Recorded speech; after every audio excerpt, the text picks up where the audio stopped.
Right, this meeting is being recorded. All right, everyone, thank you for joining me this evening on Wednesday. And we're going today to do a few things. We're going to address the essentials of Module 9 and 10. And I'm just giving you a few pointers that I'd like you to remember as you go out into the world and put your own projects together. First of all, I'd like everyone to mute themselves who is not muted yet, so that we have a clear recording for everyone who cannot join us tonight. Thank you. So we're doing Module 9 and 10. I'm just giving you an overview of what some of the important things are that you should focus on when you go through these two modules. And then I'm going to walk you through an international co-production for a television series. We haven't done a TV series together yet, and we haven't really done something that has the co-production elements involved. So I'm going to do that for you tonight. You're not going to have to do it yourself. It's way too late, so I'm not going to stress your brain cells on this too much. I'm going to walk you through it, and as I'm walking you through it, you can stop me anytime that where you feel I have a question now, this is not clear, so don't be shy. You know, just stop me and say, hold on, not getting this right now. Okay? So I'm going to, I did the full screen version of this presentation so you guys can hopefully see better than last time. I figured out how to work that thing. All right. Okay. We did briefly at some point talk about the importance of putting together an SPV, which is basically a vehicle that you create for your project. So the way you would do it, if you don't have a production company, and just want to do this one project, for example, you would create like an LLC, often it is an LLC for the project, and then you would assign all the assets that this project has into the LLC. So the first thing you would assign to the LLC would be your rights agreements, any kind of rider agreement, any kind of underlying rights that you have secured. Because sometimes what happens is that you are starting to put a project together at a time where you don't have an LLC yet. You're just a producer or a writer or a director or an actor who is thinking about putting together something, and you want to secure the rights, but at that point, you haven't really put an LLC together yet. So it's very important that when you then put the LLC together, that you then assign all the rights to the LLC, and that from that point on, the LLC will enter into any and all agreements related to your project. So it starts with you assigning all the rights to the LLC, and then the LLC starts putting all the agreements together. And it's everything from your finance agreement, your distribution agreements, your talent deals, your crew deals, your guild deals, your tax credit deals. Everything that relates to your project would be done through this LLC, and you would be what is called the managing member of this LLC. Now let's say you are including an equity investor, and the equity investor says, I would like to be an owner of the IP. This equity investor would be receiving interest, membership interest in this LLC. So the LLC doesn't really have shares.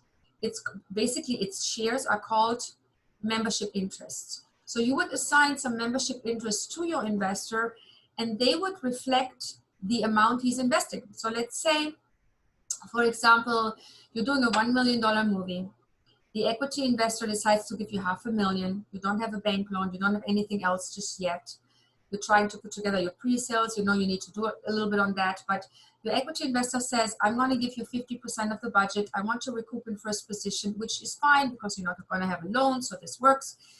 In that kind of case, you would allocate 25% membership interest in the LLC to your investor. So it kind of mirrors the profit participation the investor would have.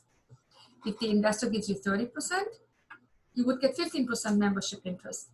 This is the industry standard. Now, if the investor says to you, I'm giving you 50% and I want 50%, then you have to think about this. In the ideal world, you don't ever want to give them more than 49%, because the minute they have 50%, decision-making becomes very difficult and it could create problems for you. So you want to always keep everyone else's membership interests below 50%, so you still have at minimum 51%, which will enable you to make all the important decisions. So just keep that in mind. sometimes people want to be a part of your project and say to you, I want to be a part of the IP, so I want membership interests. If they don't give you actual money, like an investment, you should not do this. What you then do instead, you give them a profit participation. Profit participation does not necessarily translate into membership interests, even though in the investor's case, it kind of mirrors it. For everyone else, it doesn't mean that whoever you give profit participation that they automatically have membership interest. For example, if you give your cast 5% and your director 5%, they're not going to have 10% membership interest in the LLC. So it's really important that you differentiate between membership interest in your LLC, which reflects your entire IP, and profit participation, which is mathematically potentially the same, but it keeps your IP clean.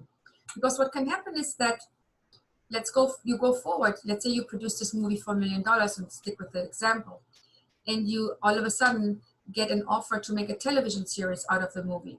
Happens.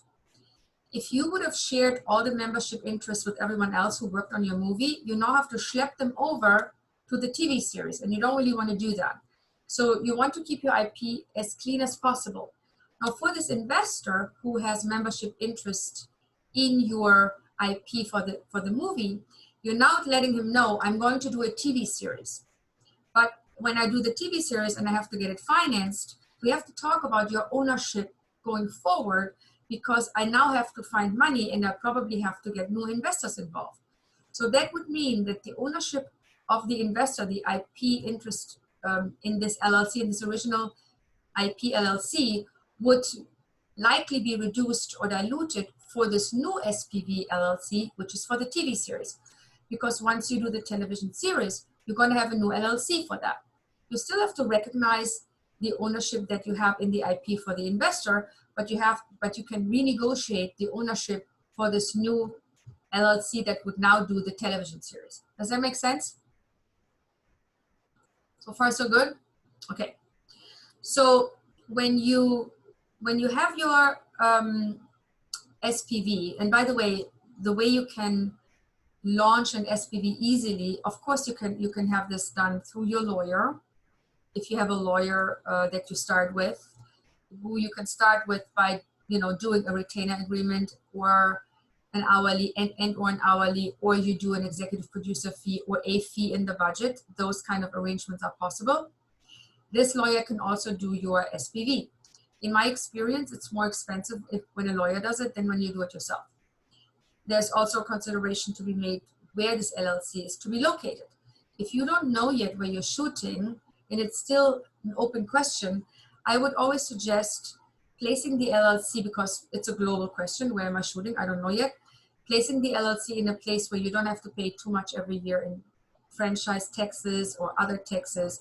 For example, if you have an LLC in California, you're going to be paying every year $800 in franchise tax, no matter what you do, or if you don't do anything with the LLC.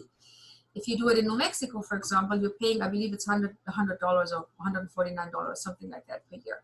So it really depends on the state that you're putting the LLC in, what your taxes are going to be every year. So something to consider. Once you know where you're shooting the movie, so let's say, for example, you start off with an LLC that you created in New Mexico, you then decide you're going to shoot the movie in Canada, like we're going to do with the TV series later. You will put another company intact and launch it in Canada. You will do that because you want to have a local production entity, and that entity is owned by the LLC that you have launched for the project. So the project SPV would own the production company in Canada. That's how the chain would work.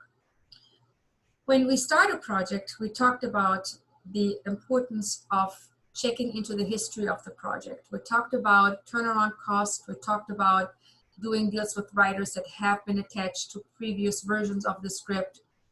We talked about anything that has to do with the writer that is currently on your project and was on the project before. It is important for you to understand the entire history of your project, the chain of title, to really establish the necessary cleaning of the chain of title if it's applicable.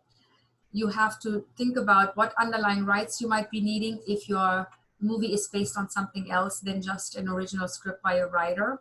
If it's based on a book or a TV series or a game show or an article in a newspaper, whatever you stumbled over that is the underlying rights, you would need to secure those. And when you do an option agreement, you need to make sure, and the option agreement would be the first thing you do. Underlying rights would be an option agreement. If it's an original script from a writer, it would be an option agreement. Whatever you do with this option agreement, you always take a picture of the amount that you're paying for the option. Could be as low as $1, could be as high as $50,000, whatever the option amount is. Take a picture of the check or a picture of the wire transfer that you make, and always keep that together with the option agreement. The payment for the option agreement is very important because it connects to the validity of the rights exchange. For example, if someone tells you, I'll give you a free option, sounds great on the surface of it, but it's questionable if that is actually valid. So if someone gives you a free option, you want to pay him at least $1 and take a picture of that dollar check that you gave him. So the one thing I always say, or I'm going to move this thing here, that is important is that when you do an option, think about how much money you want to pay the writer if it's a rights option for an original script. For example, how much you want to pay them for the purchase price. So what is the script going to cost you? What are these rights are going to cost you in the end? And what are you going to pay for rewrites? How many rewrites do you think you have? When do you want those done? So all these milestones, dates for rewrites, delivery dates for rewrites, and the amount of rewrites are important to be put into this already option/purchase agreement. The purchase price would also have to be put in there, and ideally you want to deduct the option that you paid from the purchase price that you will be paying at the time you're closing your picture or TV series, or when you decide to buy the rights outright. Some people just buy them outright to have them and then figure out whenever they want to do the movie or the TV show later. Other people will not pay this kind of money because it is usually a larger amount and wait until the project is actually being made. So at that point, you will then pay the balance between the purchase price, deducting the option payment from that. I can't stress enough how important it is to not start putting anything together and to not start representing projects to investors or actors or directors or other producers or network stations or any buyers unless you control the rights to the IP, unless you have at minimum an option agreement. I talked sometime last week, I believe, was it Nunu who I talked to? Somebody in your group who asked me to put together a shopping agreement for them. Shopping agreement is basically a different version of an option, but it's not an option. It's basically someone who owns rights telling you, I'm okay with you shopping my project to network stations, to investors, and so forth. It's an authorization that someone gives you without you paying anything that allows you to shop it.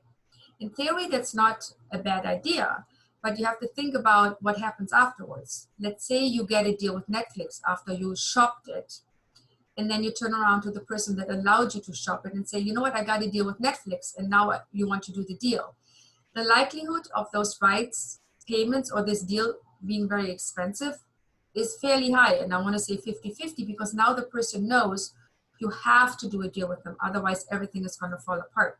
But if it's someone nice, they will still give you a normal deal and say, you know what, I stick to what we originally maybe verbally talked about or agreed to, and it's going to be fine. But I've seen many cases where this shopping agreement turned into a nightmare and basically blew up deals. So whenever you do a shopping agreement, just be aware that you want to have some kind of maybe written something about the purchase price somewhere. So when we talk about co-production deal memos, there are different kinds of co-production deal memos. Obviously, there is the international co-production, which is usually entered into for two reasons. One, you are producing a film or television series in another country, and you want to access local subsidies and local grants. As an American producer, they will likely not be available for you unless you have a European passport, if it's in Europe, for example, or if you work with a local European co-production company, if we're talking about a European co-production. If we're talking about a Canadian co-production, for example, that is something that's supposed to be dealing with Canadian content, then you also will need to do a co-production deal with a local producer. So anytime you access subsidies or grants that are reserved for local content and for local producers, you will enter into an international co-production agreement with this local producer. Here's what's going to happen. The local producer will then, on their own, apply for a grant. And you do a deal with them that says, if you get the grant that you apply for with my picture, I will pay you a certain amount of this money that you're getting me. And usually that can be anywhere from 3 to 10%, depending on what they're getting you, how much they're getting you. So the higher the amount that they will be able to get to you, the lower is usually the percentage.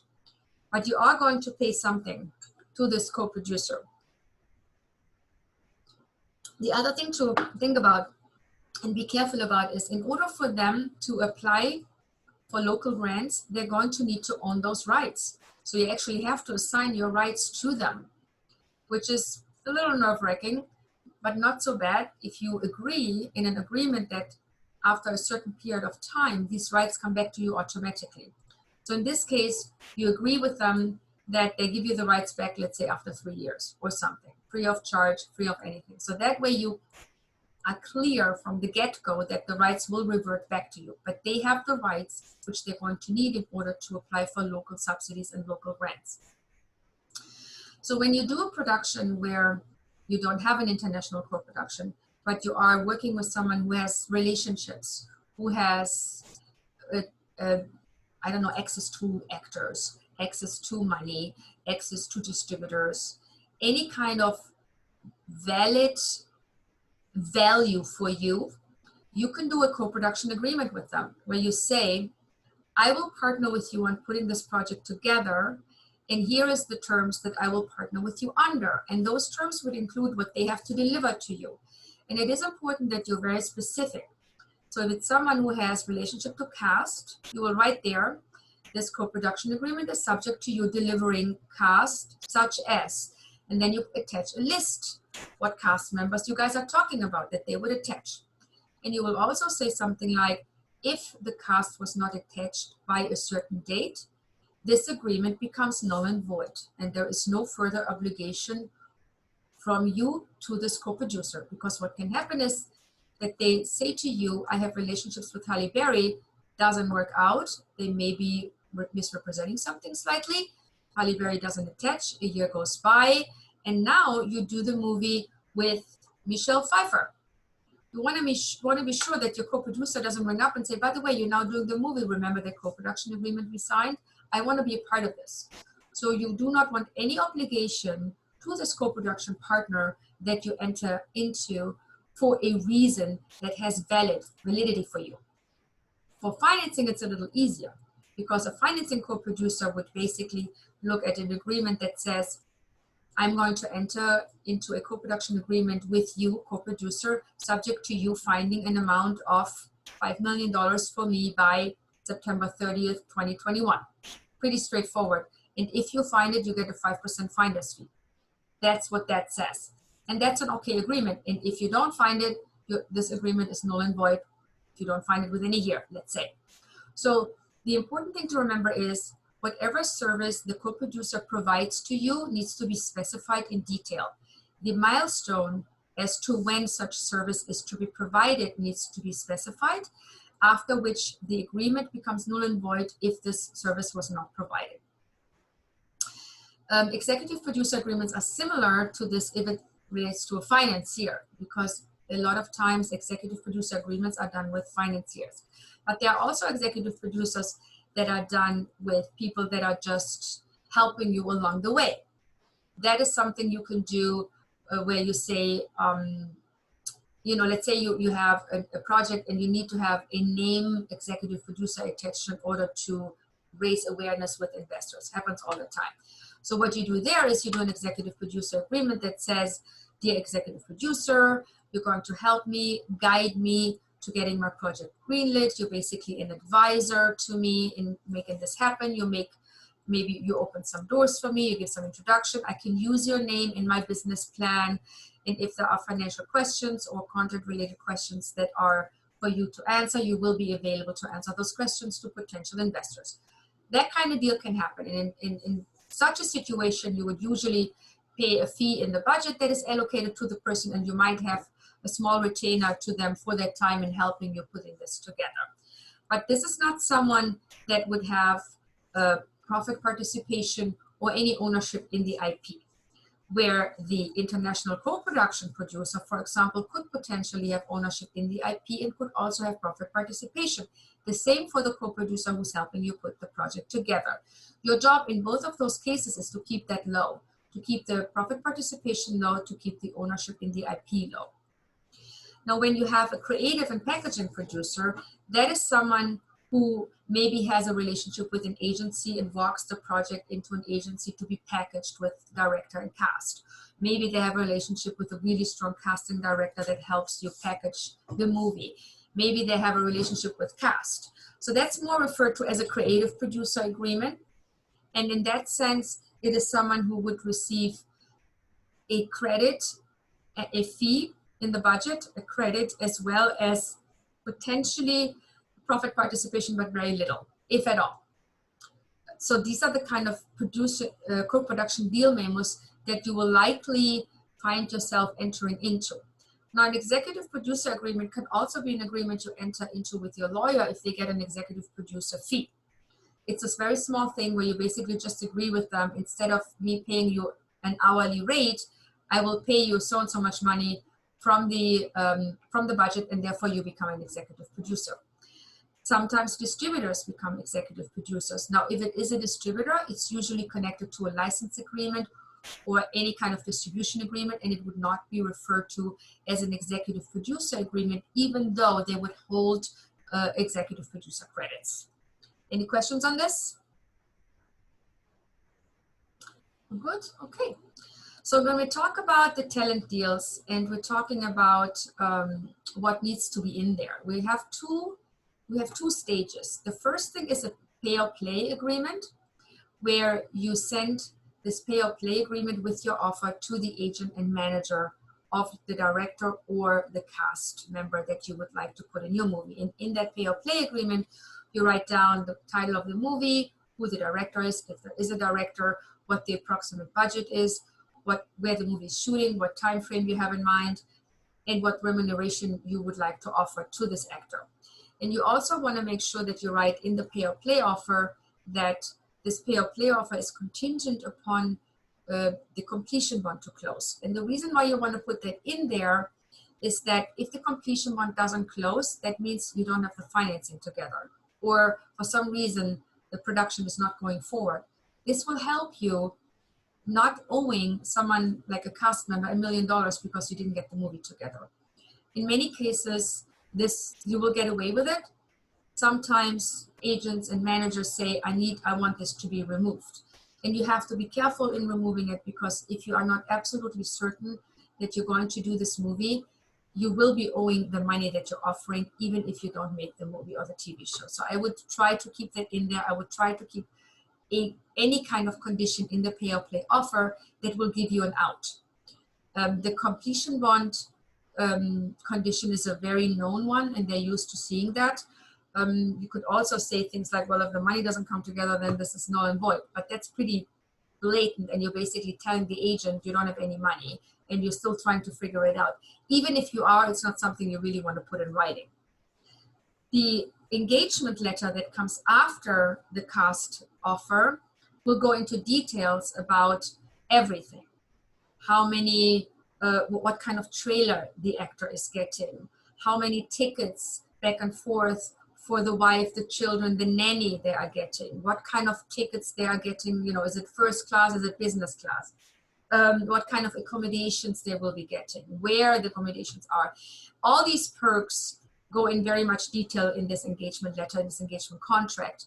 And it will talk about profit participation. It will talk about maybe bonus points if it's a movie that goes in the theaters and reaches a certain number of box office revenues.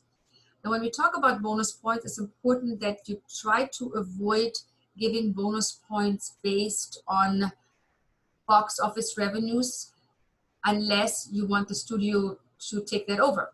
Most studios will not want to take that over. So you have to figure out how you're going to pay someone if the studio doesn't pay it based on box office. So you won't be able to do it because you will not control the box office. The box office goes to the studio will charge their fees, they will charge their P&A, they will charge their distribution costs, they will charge all kinds of things before you even see anything. And sometimes the bonus that you have suggested to the actor might be more than what you're actually getting. So long story short, you want to avoid box office bonuses if you can. You can do a bonus where you say, if we reach a certain level of box office, I'm going to add another, I don't know, $10,000. A small number that you know you can handle from the revenues that you're anticipating. But you need to really keep this ideally on the low end because it's not a number that you entirely control yourself. The engagement letter for the cast and the director engagement letter are a little different in the sense that the director also agrees to budget ranges, actually the budget, the bonded schedule, locations. So there are more details which the bond company would want the director to agree to in order for them to bond the director with the picture.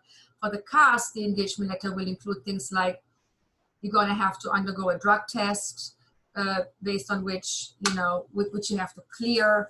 Otherwise, we can't hire you. Otherwise, we also don't owe you any money. So there are things like that that will ensure for the completion bond company that they will not run into any kind of risks with the actor, maybe using drugs. So the completion bond company will likely ask you to put these things in the engagement letter, and they will likely want to take a look and make sure that it's all there.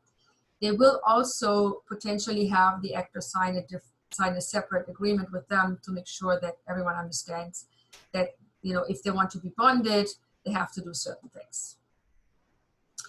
When you are attaching the cast and the director, we already talked about the fact that the cast would have the power to veto your director. If it's A-level cast, we're not talking about B-level, C-level cast because they don't have those approval rights. But an A-level actor will have the right to tell you, I'm not okay with the director that you chose. I really like the script, but I'm not okay with the director, in which case you have to replace the director, and the director has to be okay with that. I think we talked about the fact that if the cast does not approve the director, you should put into the director agreement that you have the right to replace the director. Any questions on this? Okay, sales agency agreement. When you start having a conversation with your sales agent, the first thing you are asking them about is sales estimates. The reason why you want them to give you sales estimates before you sign with them is that you want them to show you what they believe they can do for your movie or TV show.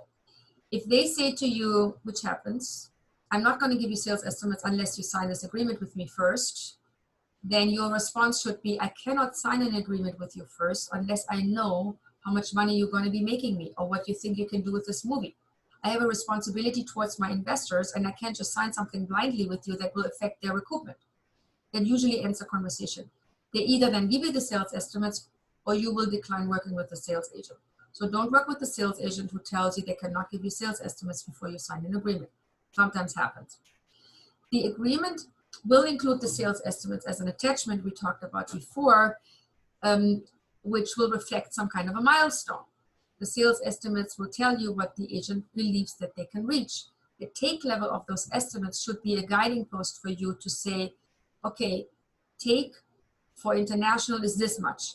I'd like you to tell me at what time you can get me what percentage of your take estimates. If your take estimates altogether is $1 million, can you get me 300,000 within the first 6 months? Can you get me another 300,000 within the next 6 months? How is this money going to get to me? And you will leave it up to the sales agent to let you know how they believe they can get to the take number. You will not dictate that to them because you need to give them the freedom to explain to you how they will reach those numbers. It is important that you put some kind of a performance clause in the contract, even if it says, we don't believe we get anything until, we want to have 3 years to get these sales estimates figured out. Even if it's that vague, you want something, because if you don't have anything, you're locking up your movie or your TV project with something who could literally sit on it and not do anything, and you can't afford to do that. It's your responsibility as a producer, and it is part of your due diligence for the investor to make sure that you not that you don't hinder anything that could stand between you and the investor's recoupment. So it is important to put some kind of a performance clause in the sales agency agreement. The sales fees should be industry standard. If you can make it happen to have distribution expenses be kept, that's great. If there are a percentage, make sure you define what those expenses are allowed to be. Trailer, poster, markets, and make them auditable. Auditable, is that an English word? I think so. So that means that you can ask for backup for these expenses. And don't have them just say vague things like anything related to distribution will charge you up to 20%. That doesn't work. So if they want a percentage as an expense for distribution cost, let them explain to you what they're paying with that percentage. What exactly is being paid for in these distribution fees and expenses. Now the sales fee is usually industry standard, and it's really just for the sales agent to do the work as a sales agent. So that's a flat fee. And it could be anywhere from 15%, 12% to all the way to 35%, depending on what kind of project you have.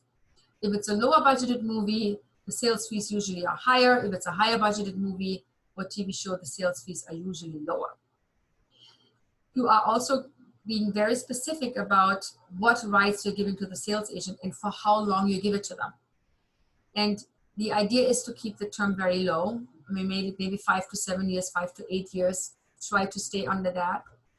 And then be very specific about what rights you're giving them. Don't just say all the rights, all the international rights. No, just say I give you free TV, internet, Spell those rights out and make sure that you don't include something you don't want to give them. Like maybe you don't want to give them airline rights. Maybe you don't want to give them hotel rights. Maybe you don't want to give them merchandiser rights, which you wouldn't give them. Maybe you definitely, international sales agents usually don't get domestic rights. In many cases, they don't get Canada either, even though Canada is a foreign country. You want to keep Canada and the US out of the international agreement if you can. If they insist on having Canada, you give it to them. But if they want the US, you really have them demonstrate to you what kind of US deals they have done on what projects and what they've gotten for those. Because you want to make sure that they actually do have the domestic relationships to pull this off for you. Obviously, they're going to agree to a collection agent. If the sales agent does not agree to a collection agent, you move on to the next sales agent. There are distributors that will not give you an advance. We talked a lot about how we are getting minimum advances like our pre-sales. That's a minimum guarantee payment. There are distributors that say to you, I'm not giving you a minimum guarantee payment. I will give you a rev share deal. Sometimes that's done. Like, you know, if you are a musician and you put your music on iTunes, iTunes holds, I think, a third and you get 2/3. That's what's called a rev share deal. And certain distributors do that. They don't really have the money to advance you something, and they rather say, I'm going to give you a rev share deal, meaning whatever comes in that comes in, I will give you a certain percentage of. In that situation, you're going to make sure that you define what territory the revenues are coming from, so you make it very specific. Let's say it's a rev share deal you do with a French distributor. And you say the territory here is only France, and it's only theatrical, or it's only theatrical and television, or it's only theatrical, television, and internet. But you're very specific what you are giving them and what the rev share is coming from. You're going to obviously be specific about the terms. How long will they have the right to do this? You want to keep it short for a rev share deal. If they give you any kind of advance, which they usually don't, but sometimes rev share deals will even give you a little advance, that advance will be deducted from the rev share on top, and then the rev share will take place. In addition to that, these rev share distributors will want to get their expenses paid. So that disruption fee, it's not a disruption fee, it's a distribution fee. Hold on, what the hell? Okay, I'm gonna have to change this. Oh, no, go back. Sorry, misspelled here. So this means distribution fee. So the distribution fee for a rev share distributor can be as high as 35% and as low as 15%. So you want to specify exactly how much they will be deducting and what they will be deducting. So they will be deducting the distribution fee. They might deduct expenses. Again, if they're deducting expenses, you have to think about the expenses and the distribution fee to come off the top, and then the rest will be shared as a rev share, similar to when you get paid overages. Talked about that. The idea here is, again, to specify exactly what kind of expenses are allowed deductions, and only to have them deduct what is allowed. And then you have to make sure that you have the right to audit these expenses, and therefore you can check if there's actual backup for those. If you do a like a split rights deal, for example, where you have a distributor that says, I want a certain territory for myself, I will share with you maybe after I made so and so much money, or I will share nothing with you because I'm just going to keep it. If they're just going to keep the territory as a split rights deal, they're going to have to pay you a very heavy license fee. And it would be a license fee that would entail no more payments to be made to you in very many cases. So you have to make sure if you do a split rights deal that you get a large amount paid. So for example, split rights deals are often done between US distributors and you, just for the US distributor to keep the US rights forever and not having to pay you ever anything again. So it's not uncommon for you to do a deal maybe with Amazon or Netflix where they say, we keep the US, you keep the rest. And if they do that, they should pay you upwards of 25, 35% at least for a license fee for this kind of situation, because you're likely not going to see anything after that. So when you talk about your equity investor and what kind of deal you make with them, you refer to the principal investment as the amount they're giving you. The principal investment in relation to the budget is going to determine the term that you have with the equity investor. Again, if the equity investor gives you 50%, you determine 25% profit participation and or interest membership.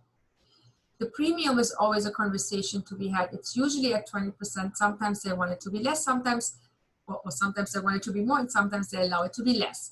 Sometimes they say, you know what, I'm just going to be okay with you giving me membership interest, no premium. In the ideal world, or in reality, you're going to pay something on that premium, some premium on that investment, because it's just what the investor will expect. And it's important for you to allow that, because all the other profit participants that you have will then not be sharing with the investor. So you're protecting your investor by telling him, listen, let's do a premium for you, because I can put the premium in a reserved recoupment corridor just for you before I share any profits. Because if you just have him participate in profits, he participates with everyone else. So if $1 comes in, he participates with 25 cents if his profit participation is 25%, because he gave you 50% of the money. That's not a real good deal for him. So I would always suggest, to be fair with him, give him an exclusive corridor to recoup a premium after he recouped his investment, he or she recouped the investment. When it comes to collateral and recoupment corridors, you can explain to the investor, first of all, what collateral you have available for them. If you have a bank involved, the collateral is going to be less than if you have no bank involved, because the bank will take obviously a certain level of collateral away, because they're going to get paid their loan. If there is no bank, the collateral, meaning the rights available to sell, are more. And the idea for you is to keep the collateral safe, that is enough to at least cover the equity investor one-to-one. Now, in many cases, one-to-one means one-to-one out of international revenues only, nothing to do with the US. The equity investor is the investor that really looks at the US as the upside for them. So the collateral for the US should be reserved for your equity investor if you can, unless you have a US deal already done, in which case you're probably going to need less equity, and that's fine. But if you don't have a US deal done and you need to recoup for your equity investor, you want to make sure no one else touches the domestic territory and you keep it clean for your equity investor. The other thing we talked about last time is so-called ring-fenced territories. These are territories that you take away, that you take out of the corridor from everyone else. Small territories like Thailand, Middle Eastern, Turkey, something small, where you basically say to everyone, everyone who works with you on the movie, guys, these territories will not be available for anyone for their recoupment, they will only be available from an investor, because that money that comes out of these territories goes straight to the investor to pay back their equity. If you can manage to secure some of these territories for your equity investor, they will be very grateful, because these little territories usually always pay. They pay fast, they sell fast, because there is a lot of competition in these little territories. So it's something where you usually make money quickly. And it's a way for you to start paying back your investor early, which they always like. You have to talk to the investor about the risks. The risk is completing of the production, which you ensure by the completion run. The risk is the revenues not arriving ever in your hand, in your account, or the investor's account. The mitigation for that is the collection agent. The risk is, what could another risk be? Performance clauses. The movie is not going to sell what you promised it to sell. The mitigation for that is your performance clause with the sales agent.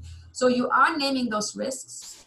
And if you can just name 3: completion, staying on budget, which is also completion; performance, which is the sales; and what was the last one? I just forgot the last one I just said.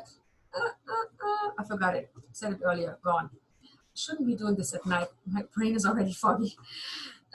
So you name the risks and you name the mitigation strategies that you are applying. Yeah, revenues. That was the last. Here's the collection agent. Thank you. Thank you. Thank you for reminding me. So those 3 pillars: revenues, performance, and completion on time and on budget completion. Those 3 are the main risks associated with any production, with any project that you will be working on, and you can mitigate that through the methods we have talked about, and the investor will appreciate that. Now, the mezzanine investor, you're going to do a deal with them about their investment, which is usually a loan. They will usually ask for an interest payment. They will probably ask for some EP fees, and they likely will ask for a little premium and a little back end. Back end is something that you probably can get away with not giving them, but the other items that you're seeing here, they will likely ask for. The interest rate for mezzanine is pretty high. I've never seen it less than 15%, honestly. So it's something to really be careful about, because you have to think about the fact that the mezzanine recoups in the collateral after the loan. So you have to make sure that you have enough collateral to recoup mezzanine, because if you can't recoup it, you're going to lose the movie forever, or the project, because they will take it over and then they'll do with it whatever they want to do with it. As I mentioned, I think last time, mezzanine is only really something you should do if you don't have enough equity. I would really try to stay away from it, because you don't want to deal with screwing up your equity investor because the mezzanine lender took over your movie. So that is something that you have. The collateral, obviously, you describe to the mezzanine lender. They usually want to see about 1.5% on every dollar. So every dollar they give you, they want to see $1.50 in collateral. You know, sometimes it's less, depending on who it is, it's a little more, but it's somewhere in that range. And that's why it's important for you to have enough collateral left for the equity investor, and that you really know you can actually pay these people off. So the risk to me is losing your movie, and I think it's not worth it, honestly. The subsidy lenders are the kind of lenders that will save you in any shape or form you can think about. They can save you from changing legislations, they can reduce the equity investment, and they basically help you with a lot of headaches that you will not be having. Important here is to remember that there are 2 kinds of subsidy lenders. You have the option to go to a bank. When you go to a bank, let's say you have a gap loan with the bank and you have your pre-sale loan with the bank, and they will now also lend against your estimated incentive. The advantage for you is that you get this money in advance for a very low interest. You're not paying 15% like you would pay to the regular incentive lender. You would just probably pay an interest of LIBOR plus maybe 2 points, 3 points, something like in that neighborhood. Depends on what region it is, of course, but the costs are likely going to be lower. That's the good thing. The not so good thing is that you will be the one responsible to paying the bank back, which means you're going to have to get the money back from the incentivizing region. So it's going to be you that have to worry about the incentive region not changing the legislation. Now, if you're doing it with an incentive region that is solid, where you know you're going to get the money back within the time that this loan is going to be maturing in, that's a good thing to do. Then you have no problem. But if it is incentive lender that's a new lender, or if it's an incentive lender that has seen to change legislation, I would suggest not to do a bank loan even if they offer it. In that case, you go to a tax incentive lender. The negative for the tax incentive lender is that they will charge you more fees, upwards of 20 to 25% versus a bank charging you maybe 8-9%. And the negative is that you will not get any overages. So, for example, let's say you shoot a movie in New Mexico and your estimated incentive was $1 million. And now you're adding extra shooting days because you figure out there is a scene that you can shoot and you can spend the contingency on it, or maybe you put in a little more money. So now you're spending more money in that region. If you do that, that extra money goes to the incentive lender, not to you. And if you do it with the bank, that extra money goes to you. So something to think about. Now, there are incentive lenders who will allow you to keep these overages, but many don't. And they will basically say, you know what, we gave you a loan, we keep the rest. The advantage for you is when you work with an incentive lender is you don't have to think about anything. They give you a net amount, you put it in your finance plan, and you're done. You don't have to pay it back. You don't have to worry about it. You'll never hear from it again. Now, the bank financing, what you do with your bank, you are having a conversation with them about a term sheet. That's the first thing they're going to give you. The term sheet is going to be as detailed as telling you exactly how much money they give you for each and every pre-sale contract that you gave them when you did pre-sales. So they will tell you exactly the pre-sale contract from Constantine will give you this much money and will charge you this much interest. For this contract, we'll give you this much money. So they will go very detailed into how much money they give you for each contract, and it changes. It goes down to 50% for a contract. Sometimes you get nothing for a contract, and it goes all the way up to 100% for a contract. So there are different levels of what the bank will give you from contract to contract. We talked a little bit about it in tiers. So when I told you about tier 1 being all the good countries and all the good distributors, and tier 2 being the ones that are a little weaker, you can kind of compare it to that. The bank will go into much more detail when they give you the term sheet and telling you exactly what they give you per each contract. And that will show you how much money you're going to get from the bank. They will tell you what interest they're charging you up front, and because they will deduct it. They will tell you exactly how many loan fees they're charging you, what points they're charging you. They tell you everything in that term sheet. So that term sheet is the first thing you're going to get from the bank, and that will really kind of drive your deal and will be the element that you frame everything else around. Your subsidies, your equity, maybe some crowdfunding, seeing if you need some branding. So the bank is going to be something you're going to talk to, someone you're going to talk to very early on. You will see that the bank will give you certain guidelines in relation to the kind of contracts that they want you to sign. For example, the bank will design what is called an NOA, a notice of assignment. That notice of assignment is written by the bank, is handed to the sales agent who will hand it to the distributors. The distributors have to sign it because what they do is they're assigning their payment to the bank instead of to the sales agent. Remember, when the sales agent does the pre-sale at that time, the money is going to probably you or the sales agent in that contract or to a collection account. The bank will require that it goes to a place that they want to go to. So that is what these notice of assignments are for. So every time you have a pre-sale, you will have the pre-selling or the pre-sale distributor sign a notice of assignment, and only upon receipt of all the notices of assignments will you be able to get your pre-sale loan. Before that, it's just going to be estimates. Now, when it comes to the actual estimates, meaning the unsold territories, the bank will tell you exactly how much they're giving you, and that will very much relate to the sales agent you have. Some sales agent will be able to show unsold rights at a certain number where the bank will give you 50% for that number, which you have learned in this course. But there are certain sales agents where the bank will say, I'm not going to give you anything for unsold rights because I don't feel comfortable with the sales agent to selling these unsold rights the way it's stated here. That can happen. It can also be that they say we're only going to give you 30% of unsold rights. So you want to have a conversation with your bank early on and asking them right up front with the sales agent, with these sales estimates, what number for unsold rights are you comfortable with if you give me a gap loan? And they will tell you what the percentage is. The loan costs, interest fees, legal fees, and so forth all will be in the term sheet.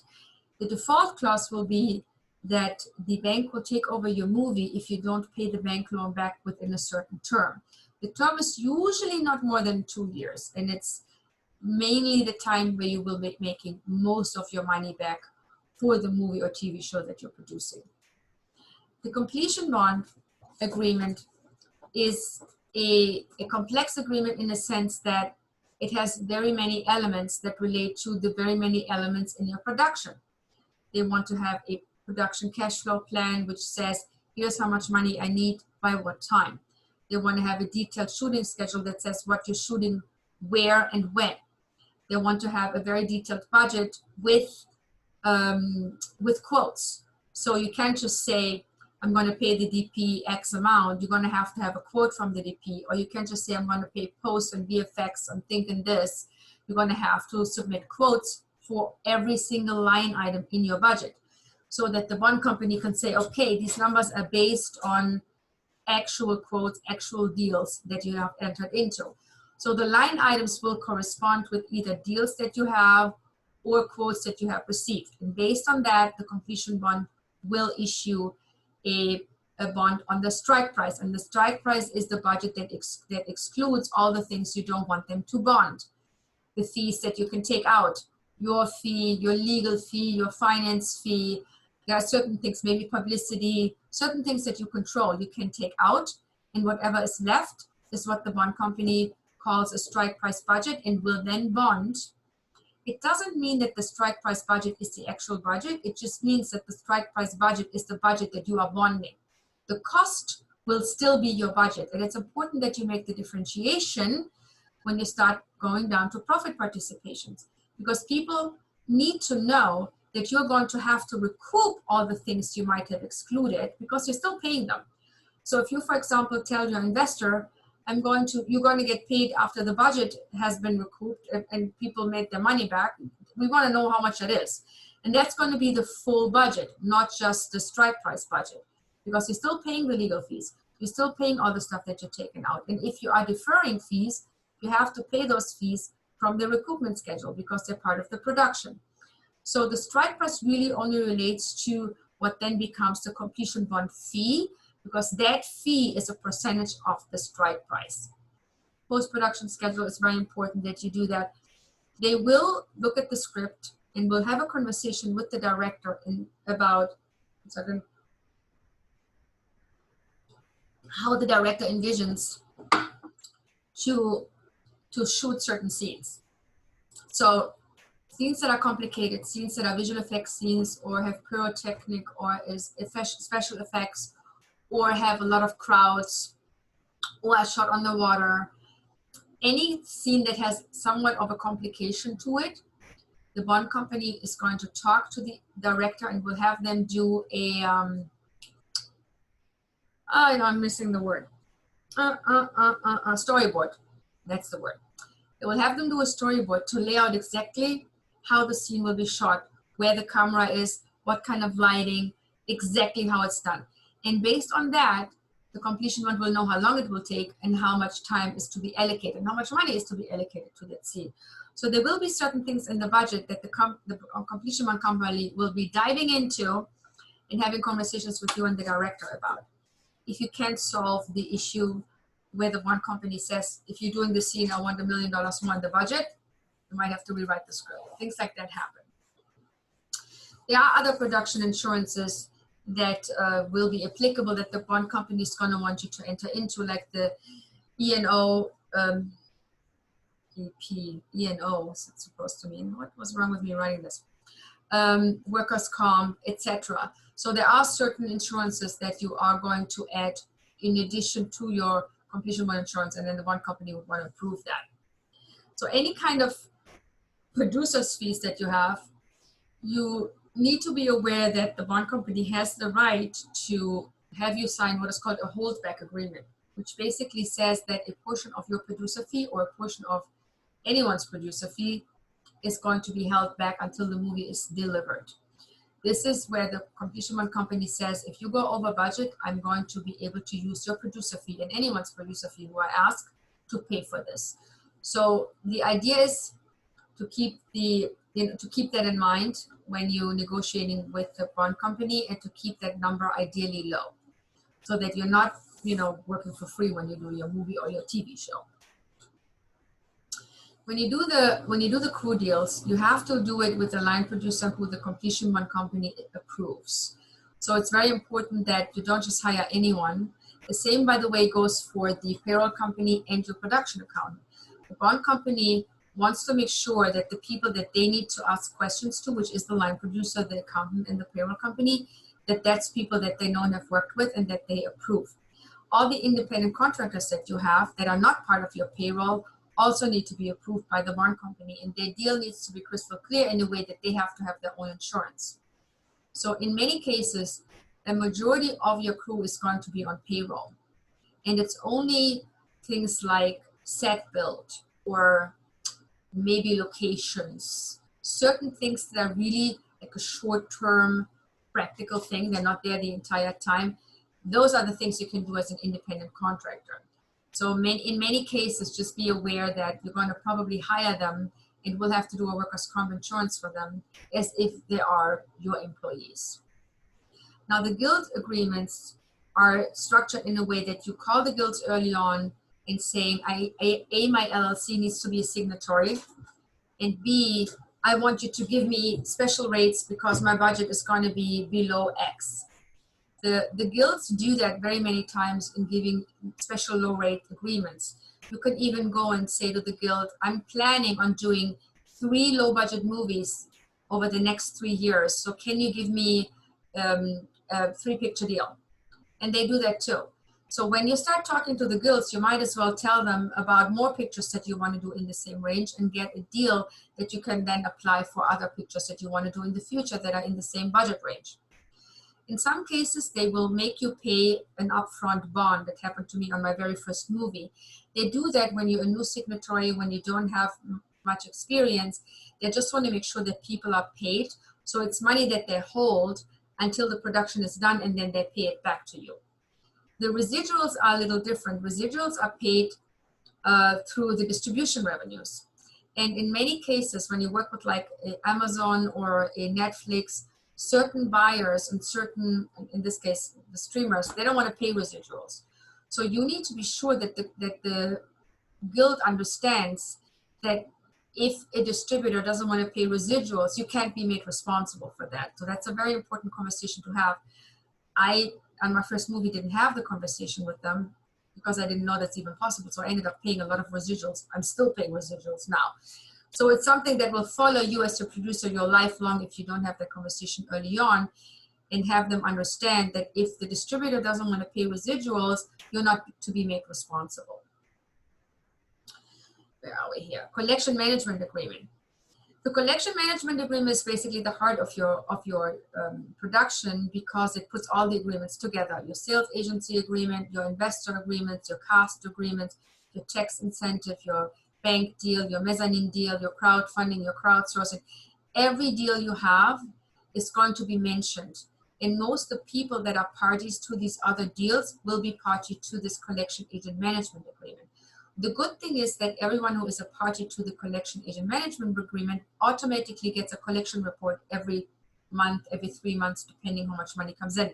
So everyone always knows where the production stands, how much money was made, how much money was paid to whoever is being paid to. So everyone is on the same page. What happens sometimes is that at the time the karma comes about, certain things may not fit. So you have to start renegotiating some deals if you notice your finance elements don't fit together. The collection agent will make you aware of it early on, because they are the ones designing the waterfall. And if they see there are 2 people in the waterfall that shouldn't be there, they will make you aware, and then you have to negotiate and saying, guys, I have a little problem here. Can we renegotiate this? The other negative thing I have unfortunately experienced is that when everyone knows what everyone else is getting, people sometimes go like, well, I should be making more money because I'm more important than that person. So you really have to kind of think about, do you want to put everyone in there? Or maybe you don't have to put every producer in there. Maybe you just acknowledge in the karma that There is a profit participation to the creative producer. There is a profit participation to this person, to that person, to that person, but you don't make them a signatory because you don't have to. If they are mentioned in the waterfall, they're being paid by the collection agent. They don't necessarily have to sign the comma. So being in the collection agent doesn't mean that they have to sign the collection agent. So you should think about long and hard who you want to be a signatory to this. You need to mention everyone, but you don't need to have everyone sign. You're gonna have to have the bank sign, you're gonna have to have the distributor sign, and you're gonna have to probably have the guild sign. The investors, it depends. Maybe your equity investor wants to sign, which is okay, but everyone else, you kind of want to keep out and just make sure that the collection agent understands they have to pay these people and they have their information. So this is one sheet that I put together that includes all the things you need to remember when you put together each of those deals. This is kind of the main sheet, which, by the way, I will send this to you, that repeats what I just told you, but it's in writing in one slide that says, here's what I need for this agreement, what I need to not forget. So we don't need to go through this because we basically went through this right now, but I just want you to have it all in one place. It's also going to be in the module, so you don't have to write it all down. But you basically can always look back to this sheet whenever you do any of these agreements and to make sure that these things are reflected in some form and apply in the agreement that you're putting together. These are for this. Earlier was distribution agreements. These are financing agreements. Same thing. What happens here? What needs to be in there? What are the standard terms? Again, you have it in one page to look at and say, okay, this is what I need. This is what I need to think of. This is the general terms, and this is what I have to pay back. This is what I don't have to pay back. It's not a complete list, as I mentioned here, but it's something to just look at for you to have and hold as you go forward and put these things together. Now, do we have any questions about anything? Not just about the presentation, but anything in the modules that you had so far? Before I go into the case study, I just want to give you guys an opportunity to ask questions, whatever questions you might have. I did actually have a question regarding incentives. Yes. Yeah, so when we were going through and looking at different incentives for different states, they had some that had an uplift. Now, do uplifts normally cover, like, because one of them said that if you do VFX in that state, and then if you do, like, shooting within a certain range, and it gives you a 5% uplift, Yes. is it normally, like, of that 5%, you get, like, 2-point-something% The way uplift if you do, like, one of them, or you get the full 5 if you do all of them, or is it 5 for each? Very good question. I'm so glad you asked this question. Certain incentives have certain additions for certain aspects. A lot of incentives, states and even territories and countries give special incentives for visual effects because there's so many visual effects houses in that region that they want to draw people to also stay there. So that means to you that whatever you're spending in that uplift region, meaning in the category that gives you the uplift, is going to be subject to the entire category. So if you get a lift of 5% for visual effects, and 20% is normal for the territory, you're going to get 25% on just visual effects. For example, when you go to Belgium, you get 50% of what you're spending, and you get 60% of whatever you're spending on visual effects. So that's an important thing. When you go to Puerto Rico, you get 20% on what you're spending in regular, and you get 40% on your cast. So no, the other way around, 20% on your cast, 40% what you spend below. There are certain areas that the incentive region will point out to you that you get more of, and that is for you to then decide, do I want to do this in this area, especially when it relates to post-production. Many incentive regions know that you usually go home for post-production because you don't want to keep your director in the region. You don't want to have them sitting around there. So they offer special incentives to keep you there. So it's something to consider when you're thinking about your post-production schedule. Does it make sense to use the 5% uplift for my VFX and for my post against the extra cost that I have keeping my producer there and keeping my director there? Or how do I deal with that? That's the conversation. That's kind of the math you have to do in your head. Does that answer your question? Yes, I think so. I got kind of confused towards the end. Oh, okay, then let's do it again. So incentives are broken down in costs that they consider eligible cost. Every region considers a different expense as eligible. Not every region gives you an incentive on everything that you spend money on. So certain regions have areas where they give a special lift, a special incentive amount that is higher than the general incentive amount. So for example, if New Mexico says, if you shoot here, you get 25% and on eligible cost. That's like the first liner.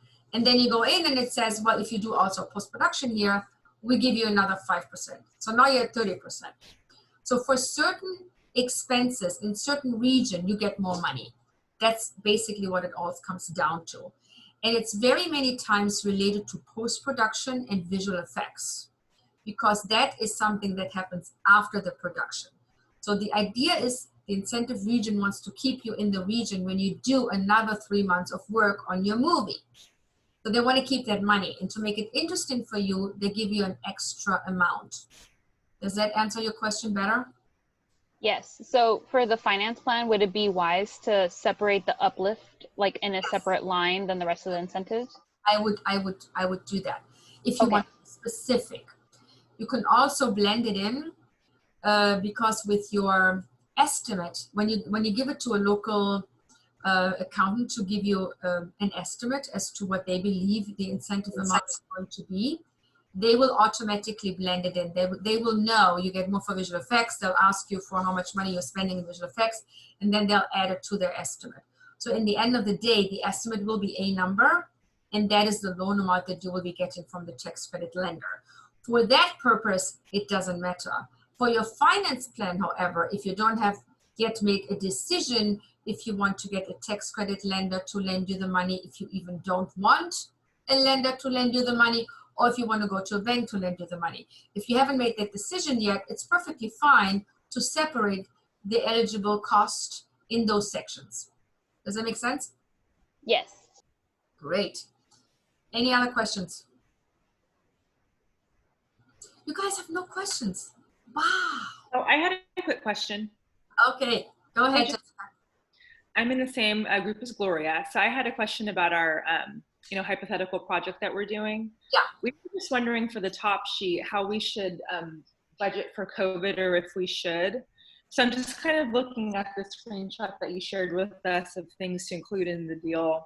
So we were thinking, and again, I know that COVID is like a fluid situation. Should we account for it somewhere like in liability or in the completion bond? Or yeah, you know what I would do? I would increase insurance, and I would add a line item for a COVID specialist on set. Okay. I think you can probably ask someone what they charge. By now there are COVID specialists everywhere. I don't know where they came from, but they're there. It's great. Just ask them how much they would be charging, what the costs are, and share with me because I have no idea. Yeah, I would add those and would say, we add maybe another week in scheduling because we want to be safe in case we have to replace someone or work around the schedule or have to maybe shut down for a week. I would usually sorry. No worries. My dog. I would allow maybe 2 weeks to the schedule, but would make it a light schedule and saying I'm adding 2 weeks just in case we need to shut down. But obviously no one's getting paid in those 2 weeks. It also has to be clear when you do a deal with someone that if they are sick and not able to attend, they're not going to get paid. So you need to put that in their deals too.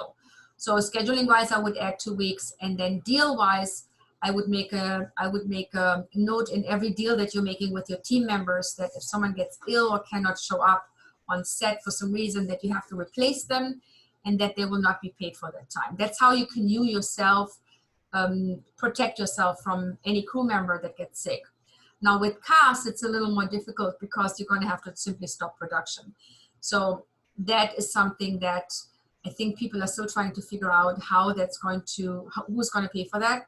I don't have updated information on this. I don't even know if there is updated information yet, but that is something that you basically have to acknowledge in your business plan and saying, we have allotted for a crew member being sick and having to be replaced. We have allowed 2 extra weeks in case we need to stop production, and we have allocated a certain number of the budget, let's say 5% for that, or 3% or whatever you feel makes sense. I would say anywhere between 3 and 5%. And then, and you say that's our way of handling COVID as we know it right now. And if there is more information as to what insurance is going to cover, we will update, because that's all you can do right now. Okay, thank you very much. Appreciate it. Sure. There's a whole list of COVID expenses, and they're extensive. I mean, the amount of money that it adds to a budget is pretty dramatic. Because where have you seen that? Well, with my work. Seriously, can you share this in some form? Is there like a link or something we could look at?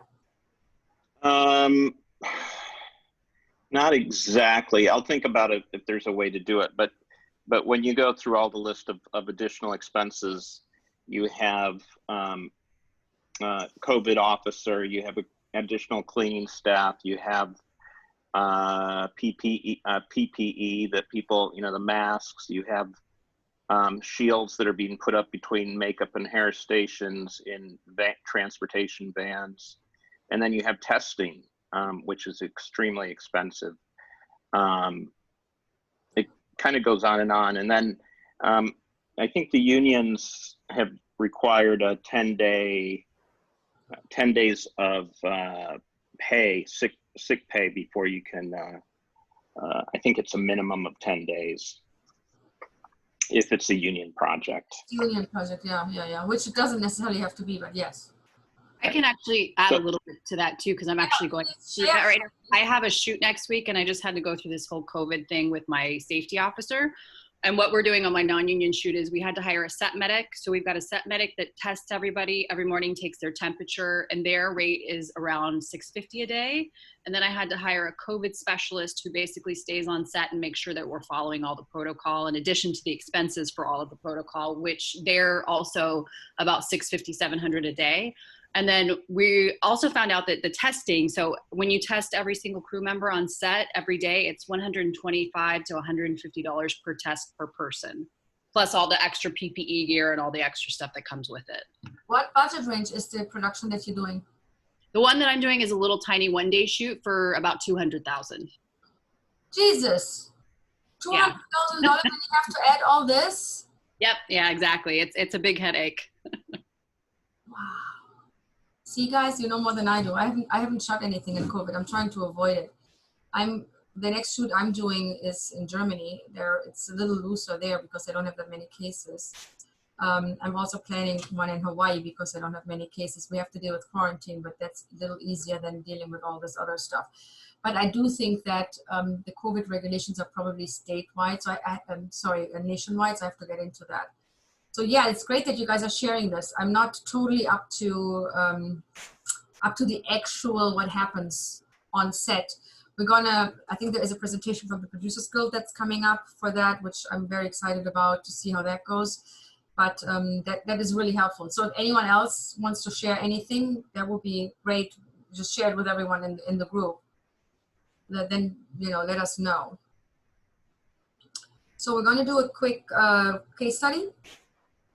What I would like to do is, let's imagine we have an international co-production series. So in this case, it's a series that we're trying to shoot in Canada. And we're doing it with a real co-production partner in Canada. And that partner is going to get us an incentive that's about 30% for our below the line. That's with the $25 million above the line budget, about $18 million. And we're going to have to share our back end with them at 50%. So whatever we're making, we have to share with them, which is not uncommon. It's usually how it works. And the good thing is, you're not sharing the entire pie. You're only sharing what you're making. So when you do a co-production deal, the deal you make with them is whatever my back end is that I'm ending up with, you, the co-producer, get half of. And not you, the co-producer, get half, and then everyone else has to share what the rest is. So it's very important that you really only relay this to what your own backend would be as a producer. Here's an online class certificate for COVID compliance. Thank you, Kendra. Love it. I'm going to actually copy and paste this into my, can I copy and paste this? I'm going to copy paste this real quick. Copy. I'm going to look into that. Paste. Awesome. So we're going to have the same situation with our sales agent gets about the same. In this case, we're doing the series with Netflix, also very real life example, where Netflix is just going to have the US and will give us a certain amount of down payment. It's basically a pre-sale that we're doing, 10% down. And then we have some pre-sales for international with 30%, 10% down.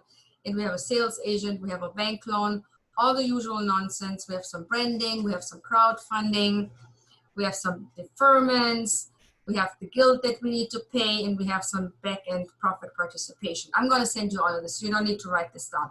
I'm just going to walk you through the steps because the numbers really don't matter. It's the steps that I want you to understand what's going on with the television series. So when I look at my budget, can you guys see my cursor when I move this cursor thing here? Can you see that? Yes. Okay. Yes. All right. So when we have the budget of 25 million and we have a strike price of 23,195,000, that strike price is basically the budget minus any post-production deferment. And the post-production company has decided to defer 50% of whatever the post-production cost is, which is also very normal. So this is an example where you're basically bonding the strike price, you're funding the strike price because you're able to defer some of your post-production cost. We have here in our value proposition, we have the Netflix deal, we have the international. So the value of a series is about $26 million. And then when we come to the pre-sales, we're putting our pre-sales in for Netflix, we're putting our pre-sales in for international. Our $16 million pre-sale is here. We get about 10% down payments. We don't have a sales fee because we're deferring the sales fee. So we are taking the down payment as one of our available monies. It's the first money that we know we have available for, hopefully you can see all this, for our funding. So as we get further, let me just move this around a little bit here. It doesn't get better here, but I'm going to move this later. So we have a pre-sale cash flow. The bank says we're going to cash flow 80% of all your pre-sales. The down payment is going to be deducted, which leaves us with a bank loan that is $11,375,000 because we're deducting our down payment. We then get charged an interest rate that's being deducted. We go back to our gap loan, figuring out what are our unsold rights, which is basically our sales estimates minus our pre-sales. And then we get 50% of that. And we check, of course, is the cap also 20% or is it less? In this case, the 20% is similar to the collateral that would be available for the gap loan. So all this matches up. We're charging our interest, we're charging our loan fee, and we get a gap loan of $4.5 million. And altogether, we have a net bank loan of $14,851,000. So all of this is normal. And we have a gross loan of $16,375,000, which is what we're going to pay back later. So this is not great. Let me see if I can make my screen a little smaller because can you guys see what's going on the right here? Sometime. Yeah. Yeah. Kinda. Can't. I know it's still stupid. Let me see if I can make this. Or maybe, or just, I can only see equity investment. That's the last line. Yeah, that's all there is. Oh, okay, then yes. Yeah, then we're good. Okay. So we're basically going here, we're establishing our finance sources. The finance sources we have now is the bank loan, the net bank loan. We have the down payment. We have our incentive, which was $18 million. We have a 30% fee and we get a 5% co-producer fee. So we're deducting all this. This is going to stay. We get the crowdfunding deducted, integration. All this is normal. Post-production here, we have to take a look because this is the amount, the 1.87 million that is being deducted. So that's the only thing that we are not counting in because we're going to pay that later. So this is the one thing that I marked in yellow, so you know this is not part of your finance plan. And you're also deferring this portion half. So what you need to think about is how much money do I have, which is brand integration, crowdfunding, incentive, down payment, and senior loan. These are the only things you're counting. And then you get to a subtotal, which will be 22 million. And then the balance is your equity. So all this you have done before. There's nothing new here. I just wanted to show you that for a television series, it kind of goes the same way than for a movie. But there will be a difference when we're going into recoupment. And here's where we are. So in the recoupment, we get our 26 million, which we had originally valued our project at. We're deducting the down payment, so we're left with 24,625. We put that in the bucket of our recoupment collection account. We're then charging the usual 1%. We're charging our senior loan, which is the gross amount. Now we're paying the sales agent fee. We're paying the distribution expenses. We're here now paying our SAC residuals $50,000. We're paying our equity. We're paying the premium. We're paying now here the second part of our post-production plus a 10% premium. So this is the position where the post-production company will get their money back. And it's very often after the equity investor. Now, there are post-production companies that say to you, I want to recoup before the equity investor recoups. And it's not impossible to say yes to that because the equity investor knows, and I mentioned this earlier, that a deferment is still part of the production cost. And that is the reasoning why you can agree to the post-production house and saying, I will recoup you before the equity investor. So you don't have to be shy in pushing that portion up into rank 5 and pushing equity into rank 6. So you can swap these around. What I'm showing you here is how it's normally done, but it's not rare to find it the other way around. So you have the option to change that here. So all the other stuff you've done before, so it's nothing new. So we're ending up with 438,750 in revenues. Now here's what happens in the back end. Your equity investor gets 50% of the amount it invested. The director gets 15%, showrunner gets 15%. This is all part of the assumptions. The lead gets 15%.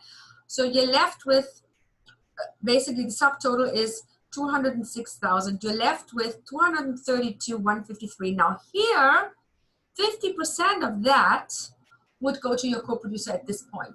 So it's a little different than the profit participation you've learned about before. So with co-production partners, when you do an official treaty co-production or when you do a co-production with a partner in another country, this is what's going to happen. You're only sharing with what you are left with. You're left with 232,153. Of that, you give 50% to your co-production partner. And that's really the only difference. And the only difference we had here is that you're sharing the, that you're recouping the post-production deferment in this area. Everything else for television series is very similar than for movies. There's not much different. You will have for TV series very often a US deal in place already. With the movies, we learned that domestic is very hard to do and usually done after the movie is sold because domestic usually doesn't pre-buy. For TV series, it's exactly the other way around. You shouldn't do a TV series unless you have a domestic buyer. And this is what this would look like if you would do the TV series in Canada or any other country that has an official grant or subsidy where you're doing a co-production agreement. Any questions about this? Great. Oh, Victoria, go ahead. Victoria has a question, maybe not. Doesn't have a question. All right. Yeah, sorry. Sorry, I go. had to unmute myself for a second. I actually do have a question because we're going through the co-production with Canada right now. Okay. And I'm looking at the case study aid. we have two countries, Brussels and Berlin. Okay.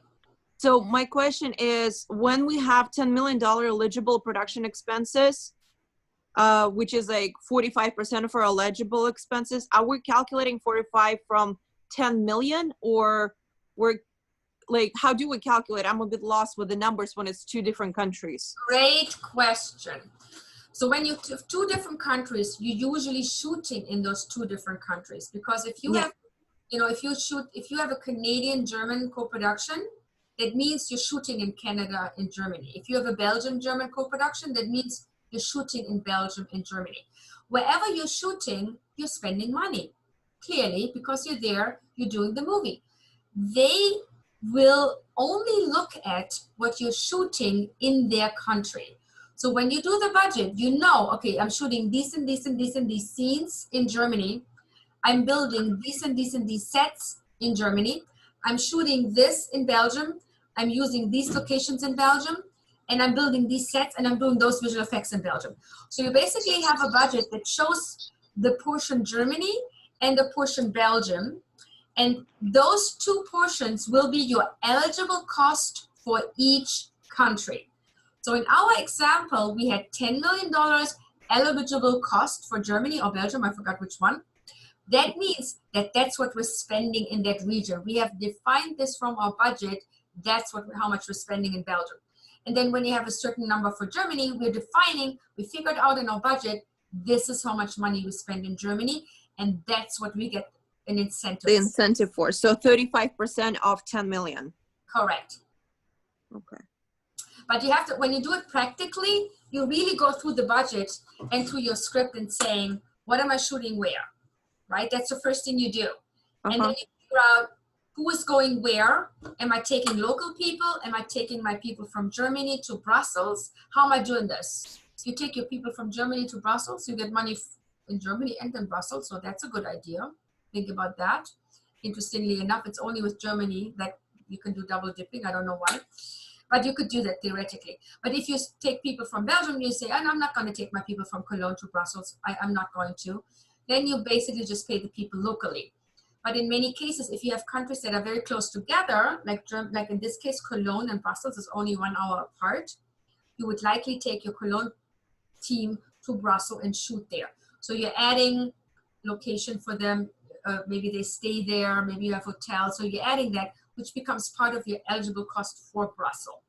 But also because the German is working in Brussels, their salary for the time that they're in Brussels becomes an eligible cost for Brussels. The entire salary is still an eligible cost for Germany. So that's a beautiful thing. Doesn't always happen, but it happens in the case of Germany. So this is something to think about when you do specific countries that allow what we call double dipping. Does that make sense? Okay. Can I ask you a question? I'm pretty sure I'm going to screw it up, but do you mind posting the right answer in the right Excel format like a week later so we can see how it's actually done? Yes. If anyone is doing any of the case studies that does not have an Excel, please email me and I will be happy to send you the actual Excel that goes with the case study that you have done. So Victoria, that's a very good point. So when you've done it, send it in and I will respond with the Excel that goes with the case study. And that's for everyone, you who are here, everyone who's watching at home. If you did a case study and you have not received an Excel and you want an Excel for your case study, just email me and I'll send it out to you. Perfect. Thank you. Because I do want to compare and see like where exactly I screwed up or like which percentage I misused or something like that. Of course, that's the whole point. That's the whole point. Usually I look at them and I see if they're right or wrong. But since there are extra credits at times, if it's not an assignment, there are extra credits. So extra credit is you do them and you know, as long as you do the steps right, I'm happy. You don't have to have the right number. But I'm happy to share the actual with you so you see what the right number is. Yes, absolutely. No, this one is actually graded, so that's why I'm trying to figure out how to do it right. Oh, it's graded. I totally forgot what I'm grading, what I'm not grading. Yeah, it's only 5 points, but like, you know, yes. I still want to make it right. Of course, I'm going to respond. The graded ones will automatically get a proper response. Yeah, no worries on that. But anyone who wants to get any Excel for any case study, please send me an email and I'll shoot it out to you. Any other questions, you guys? Thank you. Sure. Hi, I have one question. Yes. For the revenue share, when we decide like the percentage within like directors and the cast and the producers, I was wondering, like, I know it's all about negotiation, but I was wondering how it's actually decided and if there's like good benchmark in the industry. Yes, I can give you benchmarks. The case studies are always between 10 and 15%, as you noticed in the modules. And that is actually where it is. It's they're between 5 and 15%. That is your range. You're going to be somewhere between 5 and 15%. Depending on your budget and depending how much they defer. So let's say you have an A-level actor who defers a majority of their salary, then you would give them more. You would give them the 15% range. If it is an A-level actor who only defers a little portion or nothing, and they still want a profit participation, you give them anywhere between maybe 3 to 5%. So it really depends on who is deferring what. So what level of actor, what's their value, and how much are they deferring? Or how much are they lowering the salary? Because in many cases, they agree to do the movie for a lower salary and not deferring anything. They're just saying, I'm going to do it for scale, and that's it. So they also then would get the 15%, 10 to 15%. I've not seen it to be more than that, honestly, or not on my movies. Maybe other people pay more. Maybe I'm being stingy. I've never paid more than 15%. I can only tell you what I did. I can't speak for other producers, but that's my range. Does that answer your question, hopefully? Yes, that's very helpful. Thank you. Okay, sure. Any other questions, you guys? Hi, Jeanette. For profit optimization, you gave the range for sales agency. For distribution expenses, you mentioned it's capped. What is typically, is it usually a percentage that you Yeah, it's usually a percentage. I'm right now doing a deal, and I can't believe I'm even doing this, but there are certain deals with streamers where the expenses can be as high as 15%. I've never really done it that high. The highest I've ever paid in expenses was 5%. But in this situation, in the deal that I'm closing right as we speak, they want 15%. And the reason why they want 15% is they're going to put the series on different channels. They're not just going to have their own streamer, they're using other streamers as well. Now, this is a leading streamer, but they're using other streamers to offset their investment because they're paying me minimum guarantee and they're only buying the US. So it's a version for them to kind of make more money in paying off their minimum guarantee that they're paying to me. And I'm okay with that. But I say, don't pay more than 15% in expenses. And the cap has really to do with the project itself. So for example, if it's a higher budgeted project, let's say up to 20 million, the cap could be anywhere at like $200,000. If it's a lower budgeted movie, like $1 million, $2 million, the cap could be as low as $50,000. It really depends on what kind of movie it is and what these expenses are for. So it is more the sales agent who will tell you, here's what I think I'm gonna have to pay, and here's what I think it's gonna cost. And if they can lay that out for you, you can kind of gauge what the cap should be. But it's sometimes hard to do a cap because they don't know necessarily how what other elements they're going to be needed for your movie. But in many cases, they have at least a basic idea. But the expense percentage can be anywhere from 1% to 15%. Should be more than that. And that's just for specifically distribution expenses, That's right? just expenses, yes. Yeah, okay. Fees and sales fees can be anywhere from 10 to 35%. That's just the actual sales / distribution fee, yes.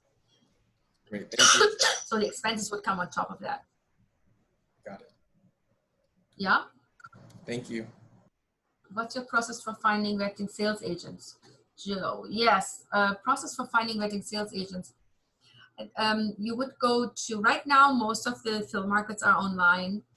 I would sign up online and see what exhibitors there are, because exhibitors translates to sales agents. And you can go online and see who's there and what kind of product are they selling, because you're going to see what they're selling. So there are exhibitors who sell certain movies. And then you can look at the exhibitors / sales agents who sell movies that are similar to yours, to the one you want to do, and then you can send them an email. So the advantage of all of this being online is you don't really have to leave your house in order to connect with them. The film festival is online, the Cannes Film Festival, Toronto is online, American Film Market that's coming up is online, so everything's online. So I would go online, sign up for the film market, and connect with the exhibitors that you want to talk to, and just email them that you feel that are the ones that you want to talk to about your project. Did that answer your question? Vetting sales agent is very easy. You call your bank that you want to work with, America, Mercantile, and ask them if the sales agent you're thinking about, after you research them a little and talk to them, is bankable. You can also ask the sales agent themselves what bank usually banks your estimates, and they will tell you what banks they work with. And then you can actually call that bank and say, I'm thinking of doing a deal for a movie. I'm working with sales agent so-and-so. Are you banking their estimates? Are you issuing gap loans for this sales agent? So you can do it both ways, by asking the agent and then calling their bank, or by calling a bank and asking them about your agent. That's how you vet them for bankability. You can also vet them by looking at who the producers are that they worked with, and connect with the producers and saying, I see sales agent so-and-so is selling your movie. What is your experience with them? Are you happy with them? Are they performing for you? I've done this actually. Just send them an email, because the producer is going to be listed on IMDb. Their information is usually on IMDb or on LinkedIn or somewhere. And you can reach them that way and say, I'm thinking of doing a movie with this agent who's selling your movie. Do you have a good experience with them? Are they okay for you? Nothing wrong. Producers like sharing information like that. So that's how you can vet them from a producer's point of view. Let me see who else. Is there other questions that I didn't answer? A lot of extra work, very expensive. Yes, that's about COVID. Safety guidelines. Kylie, thank you for that. Kylie, would you be okay in placing this link on the Film Finance TV UCLA group Facebook page also? Is that okay for you to do? I actually think that wasn't me that had the link. That was Kendra. Kendra and Shelest. Sorry, Shelest, not Kylie. Totally agree, Kylie. Here's the SAG guidelines. So was Shelest, because I just already, hold on, I can also just copy paste it. Hold on. I can copy paste it. Kendra, I like your outfit. Thank you. Hold on a second. All right, I'm going to paste this. Thank you. So is there any other question? I did a call. I'm going to just scroll real quick to make sure I didn't miss a question here. Did I miss anyone's question? It doesn't look like it. Okay. All right, guys. I'm going to let you go for this evening. Thank you for sharing this lovely evening with me.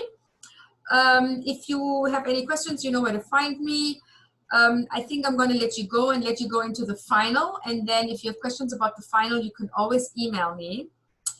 And anything else that comes up, you email me. I have not scheduled another online session for now. If we feel the need that we want one, I can always schedule another one. But I wanted to leave you alone and just let you go into the final and do your thing. So I don't have to pester you with spending time with me online. Okay, guys.